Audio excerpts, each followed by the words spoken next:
Brian Terrian from the Disability Digest here with a tip strategy to strengthen your disability case, better communicate that you're not able to work and qualify for disability. And you can do this with a third party function report, Form SSA 3380.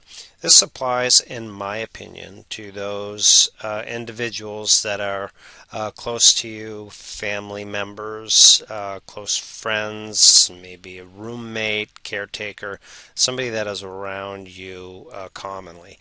A working relationship that you may have had with a colleague or a boss, that would be a separate type of a third party support. I'll talk about that at the end of this as well.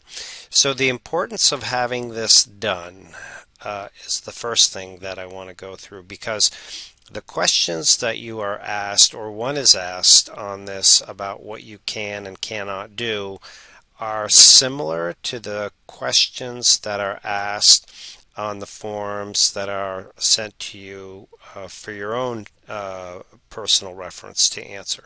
And that's the forms 3373, which is questions about your personal care, meals, and housework. Those questions are pretty similar to the ones that are on this. This is a lesson that we have in the Disability Approval course here at the Disability Digest, that if you're a member, you have access to it. If you're not, of course, I welcome you to join us, and you can have this access to this and others. Not only that, if you answer the question, how you answer the questions on this third party are similar to the questions that are asked here on these forms on your initial application, are also the same questions oftentimes that are asked when you go to a hearing. So in this lesson, we have compiled all of the different hearing questions. So the disability approval process has similar questions. Looking for similar answers, and credibility is key. So some of the guidelines to answer this: tell the truth, don't exaggerate, don't write about the individual's inability to work. It's really about what they cannot do, and focus your comments on that, and that'll be of value. So truthful and relevant are some of the tips that I have. So a few things in here. How does a person's injuries or conditions limit his or her ability to work? Well, the common mistake that people make here is that they put in this individual has lupus, chronic pain, and cannot work. They state the conditions, and that's not what is being not as what's going to be helpful. The directive of the answer is this individual can't stand for more than 15 minutes, or sit for more than 15 minutes, or lift a gallon of milk, or bend, stoop, squat, or do a sink full of dishes for two people. Things with certain specific limitations is what's going to be helpful here. And then down here, there's yes, no answers. Well, actually, before I get on to that, describe what a person does from the time they get up until they go to bed. Well, and here's another one. If you were to explain, well, the individual gets up and makes breakfast, has a rest, watches TV, does some reading, and then takes a nap and makes lunch, that's certainly one answer. But making breakfast could be construed a variety of different ways.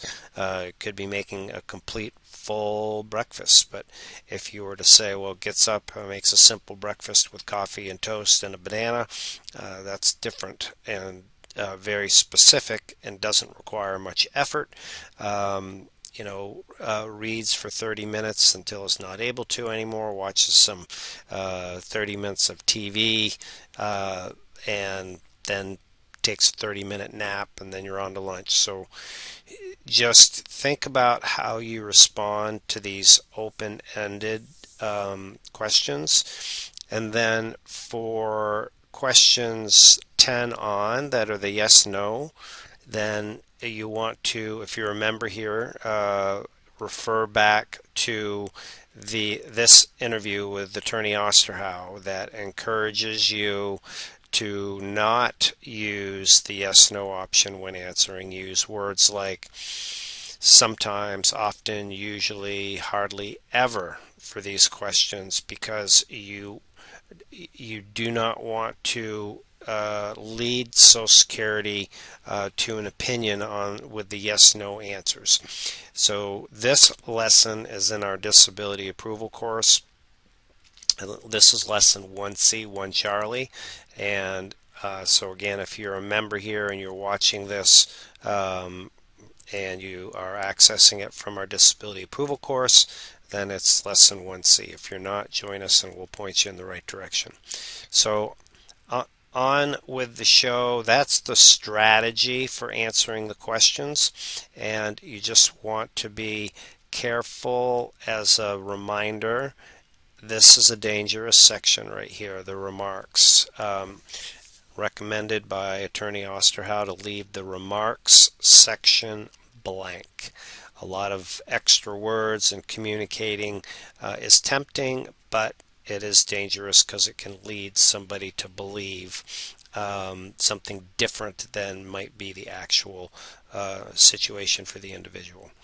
All right, so the last point I want to bring up is another way to have support is from coworkers, colleagues, boss, etc., is to have a statement written, about what your work experience was and when your work started to deteriorate and what specifically deteriorated about it. Maybe you were found off task, or you had to take more breaks, or you needed special accommodations, or you had to go to your car to take naps, things like that, and what they did to try to accommodate you and for how long.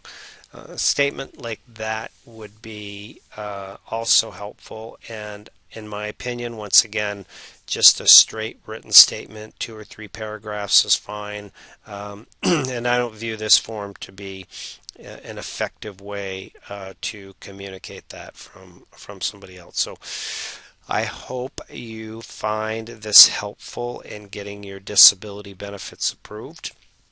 This has been Brian Terrian. For more resources to help you get approved, if you're a member here, refer back to the Disability Approval course. If you're not a member here, we invite you to join us at thedisabilitydigest.com. Thank you.